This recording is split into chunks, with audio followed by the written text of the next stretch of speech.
somebody that might be interested, learning about the fire service, gaining confidence and leadership skills, and or just wants to participate in an exciting summer camp, the application is open until April 30th. Again, fire camp for girls. We are going to focus entirely upon girls who may have not have thought about a career in the fire service, and this is how we get them acquainted with that subject. Yeah, it's very intentional on the part of the fire department to try and increase the number of females in the fire service. And this idea of a Camp Courage has been going on for a couple, 3 years now. And I've attended a number of the welcomings and some of the training to watch the young ladies. And they really get into this thing. And it's really funny. You can be sitting there talking, and what they'll do is they'll sound an alarm to replicate an alarm going out in the firehouse.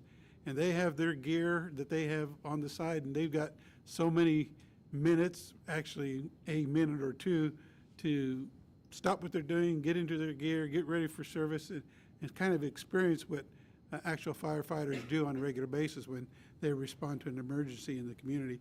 And the excitement that the ladies feel for that, I think, really follows through, because that number of females in that profession has increased. And I think it's important for us to remind everybody that those applications are open to all. And if you have any questions at all, contact the fire department. They'll lay out what the schedule is and what your commitment is. And it's free. So I would encourage everybody to take a look at that as part of our programming. Another thing that is a real highlight that I want to bring out is our city attorney, Amanda Stanley. She's on a flight probably pretty soon now, headed back to Topeka, but has spent some time really living a dream that she's had since she became an attorney. Firstly, she started off with receiving an award that really recognizes everything that she does to transform her community. The Akudo Award from Newman College. That is the mission of the college, is that its graduates will go out into the world and seek positions where they can actually make good change in their communities and to show loyalty to that mission. And Amanda Stanley, as our city attorney, does that every day as she serves us. We're very fortunate to have her as our city attorney. And one of the things that she wanted to look forward to one of these days, and she got to do it this weekend, is to go to the Supreme Court to hear arguments with regards to homelessness.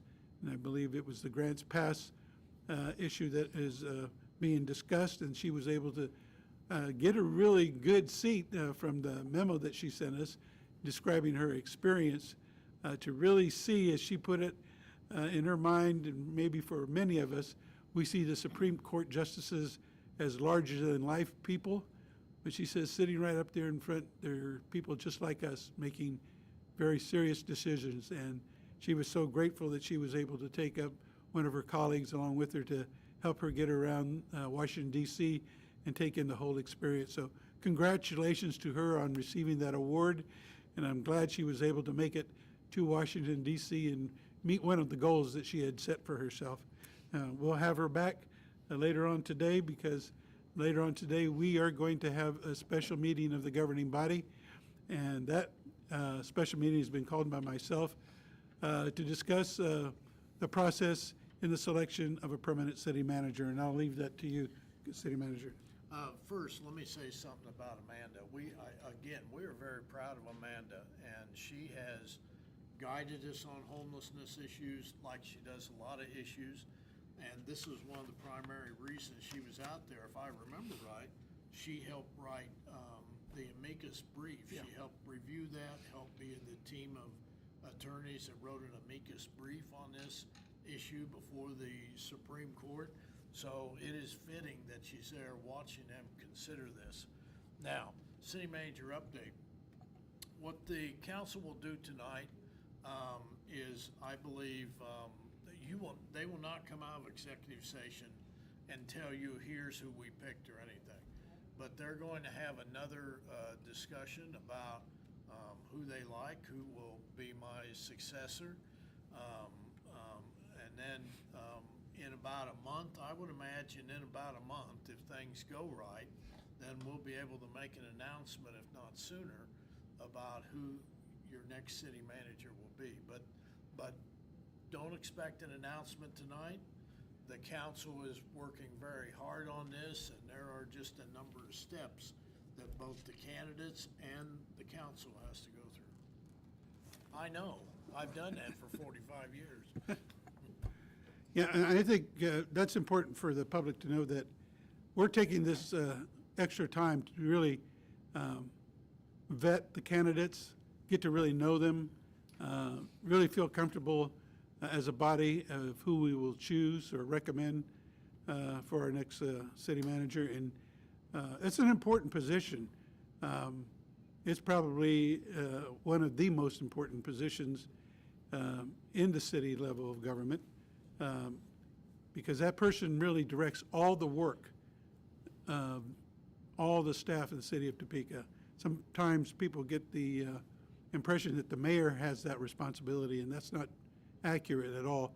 The city manager is the workforce manager, as it were, and administrator for a lot of our efforts. And so it's important that they have a wide range of skill sets and a vision for this community. I think it's important to really stress that, is that when we look for a city manager, we're not looking for somebody to maintain status quo, because I think everybody has given me good feedback that they feel an excitement in the city still, and that there are things still working, and we have to have somebody there who coordinates all that effort so it doesn't get lost in the shuffle of providing the regular services that is our responsibility. So that's an important meeting that we're having tonight.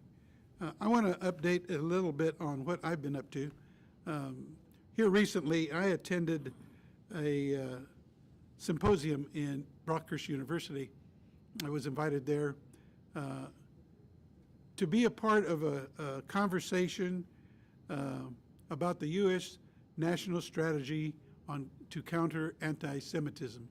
We've seen a lot of that in the news, and I want to make sure that I'm making myself available for all strategies and information that I can bring back to Topeka, because we have a good, strong Jewish community here in Topeka that I've been familiar with for many years.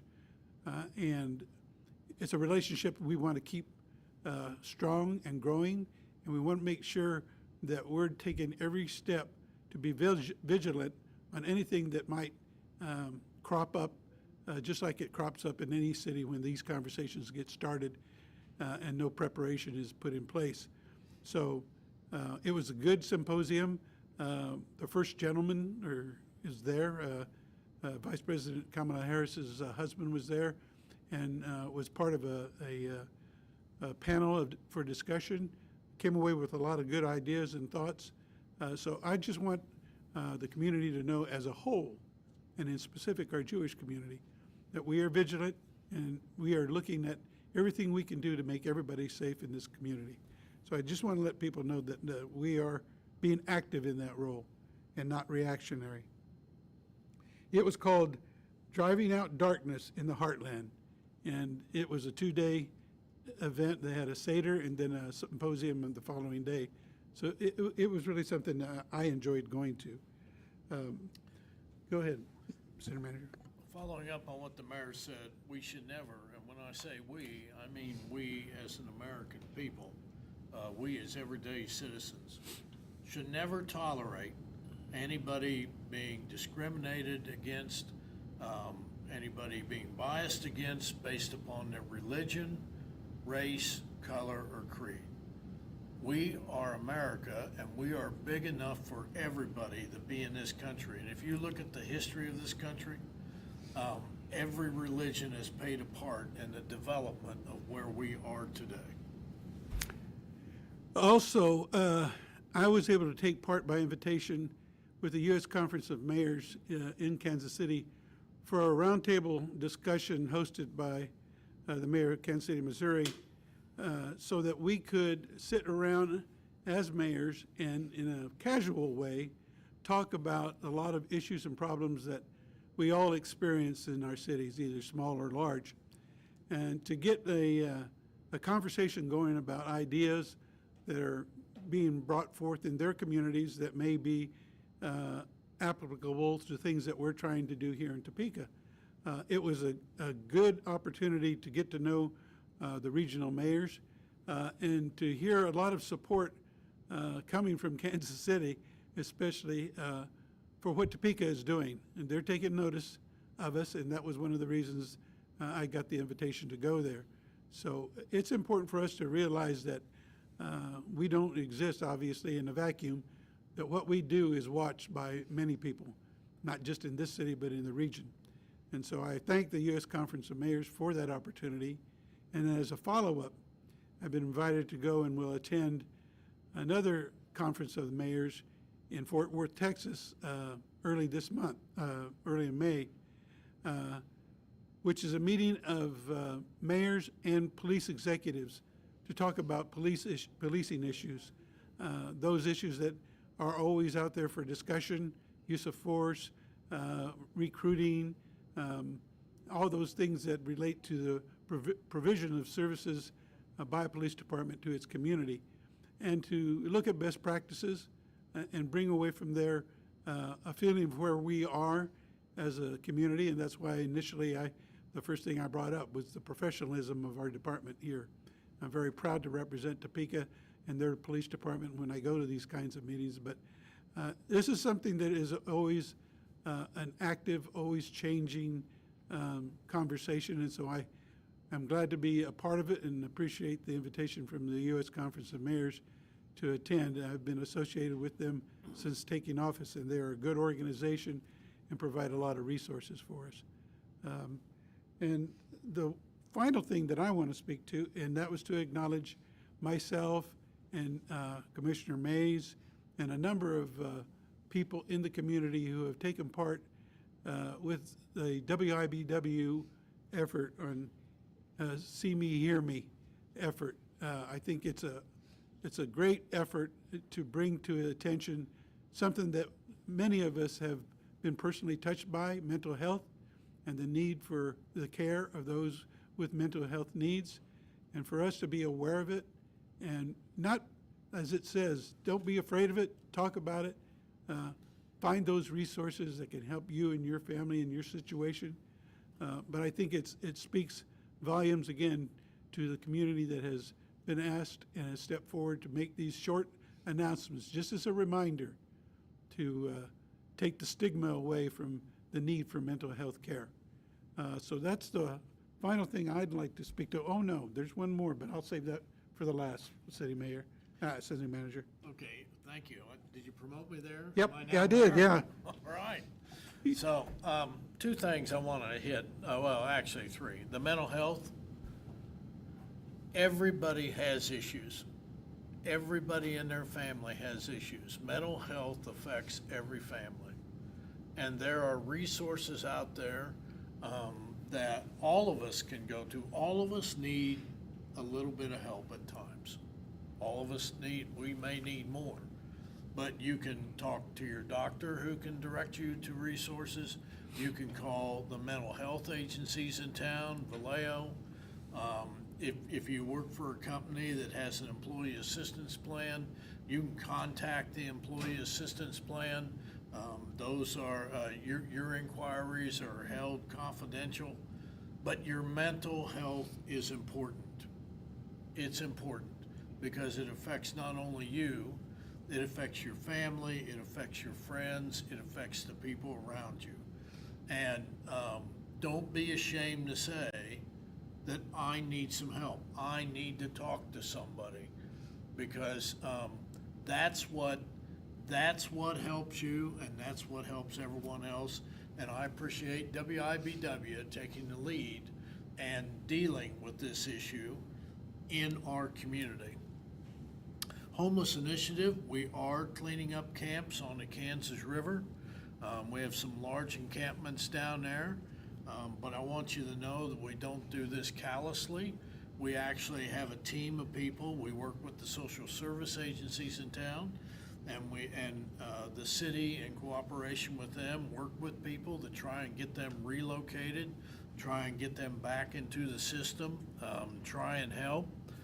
We take a people-first home approach to homelessness, and our homeless initiative are finalizing ideas now. They've been working with Sylvan Consulting, and I would anticipate that sometime in the next month or so, they will be coming forward to the, I said city commission, as city council, right?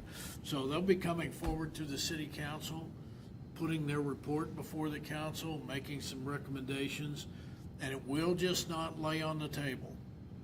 We will take that forth, and council and staff will look at those recommendations and try and put together a strategic plan on how we address homelessness in whatever form. Now, I want you to understand, we can't solve homelessness. That simply is not what the city can do. But what the city can do is help make opportunities available to have a better life and to work their way out of being homelessness. Okay. One thing, I had an early morning meeting this morning with some of our Shawnee County legislative delegation, and they're here just to visit and talk about some of the initiatives that they might want to bring forward in the next legislative session, because we're being very proactive in preparing for the next legislative session as they are about ready to wind down on the current one. And I think that's important for us. And they were taking some driving tours around Topeka, and it brings me to this topic. One of the senators mentioned, boy, there's an awful lot of traffic cones up. You gotta go this way, you gotta go that way, detour. In fact, they were late for the meeting because they were unaware of some of the detours. But they laughed about it and said, you know, the thing is that says that Topeka's taking care of business, that it's getting its roads taken care of, it's making the repairs while they can, when they can, in spite of the call to fix things in the middle of winter. You can only do so much in that kind of weather. But right now, while the weather's good, we're going to do as much as we can. So I want to thank the public, but also ask the public to be alert to those notices that go out on the media about where those detours are going to be, how long they're going to be in place, so you can plan your trips accordingly and not get so far behind in your schedule that it tends to make you speed to try and make up that extra time. So I want to thank the public for being patient, because it's kind of what you asked for, and that's what we need to do, and that's to repair all these roads that need our attention. So thank you for taking the time to slow down and pay attention to the detours and the changes in what might be your regular route to work or school. The one thing I wanted to mention too is that on their tour this morning of the body, they were going to stop at Hotel Topeka. And I want to bring that up because, as everybody knows, we currently own the Topeka Hotel, and we're still working on those necessities to enhance the hotel, so that as we search for and receive proposals to buy and operate the hotel, that we're in a good position and a good place to do that.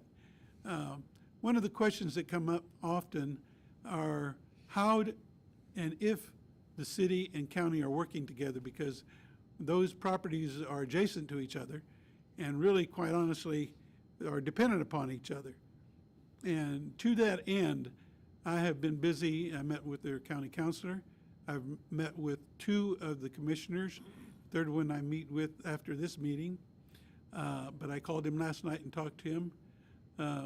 I've asked for and got support and agreement from the county commissioners to start a series of very intentional meetings, work sessions, designed to bring out all those opportunities that the county and the city can share in making this property really enhanced and making it the activity center that we hope it to be.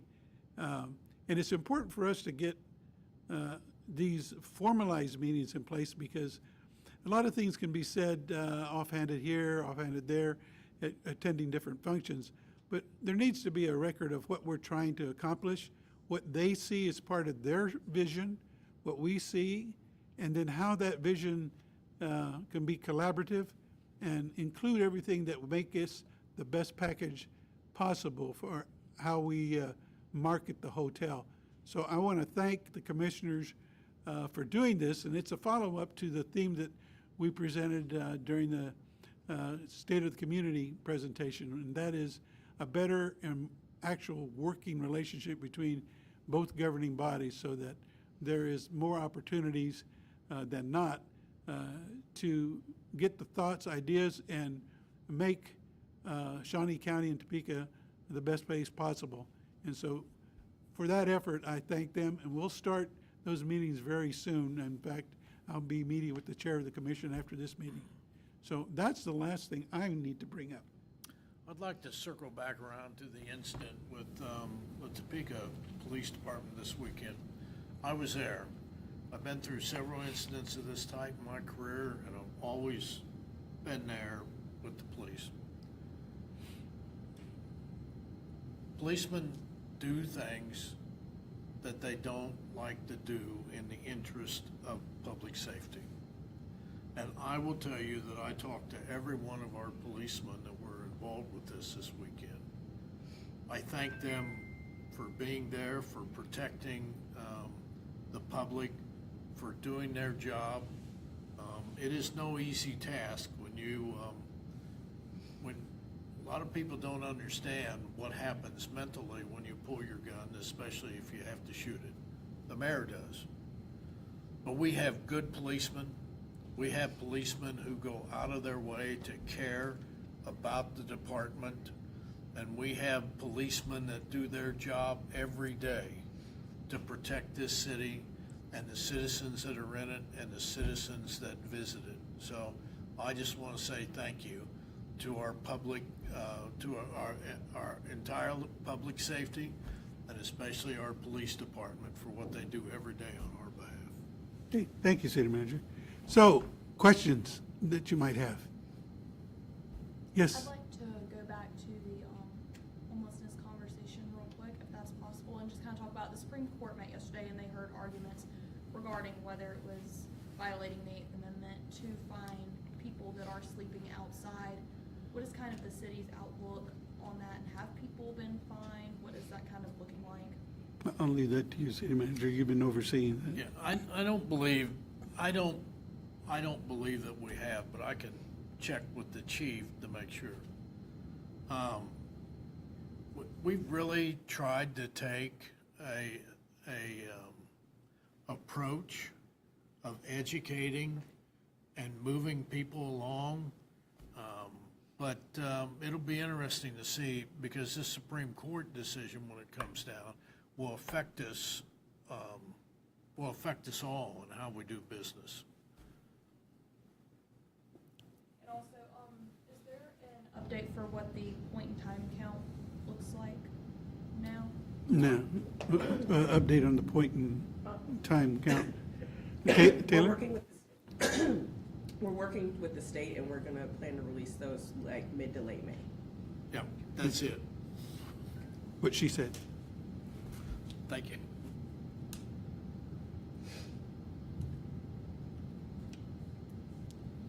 Has there been a search started for the new police chief? That search won't start until we get a new city manager on board. And that'll be probably one of the top priorities. We have a number of priorities right now that city manager will be looking at. But that's going to be something that is, again, done as carefully as we're taking the time to choose a city manager. That's an important role for the city of Topeka. I'm going to thank right now Police Chief Wheelis, who will leave us at the end of June, I believe, is when he'll retire. He and I spent a lot of time working together down at the police department. When I was on the tactical unit, he was there as well with me. He's been a good ambassador, I believe, to the community. He gets out and he likes to engage with the community, and that's important. You know, you can't just deliver services. You have to be a really involved partner with the community to be able to provide that very, very necessary service. So I thank him for his time and his service. But yeah, that's something that we're going to be really talking about. And those kind of questions come up when we're talking about two potential candidates for city managers, what their experience in that area is. Have they gone through that? Were they involved in policy decisions with other police departments? Because that's part of that job too. Since there's a chance that you guys won't find a new police chief before he retires, have you guys considered who's gonna be the interim? Oh, well, that's the real chance we won't have somebody chosen before Police Chief Wheelis leaves. There will be an interim assignment after Chief Wheelis leaves. And it's important to have that interim come from within, obviously, who knows the department and who's at an executive level who can keep the department running until that transition has been made. Further? Okay. Well, I thank you for giving us the time to visit with you, and have a great week. Thank you.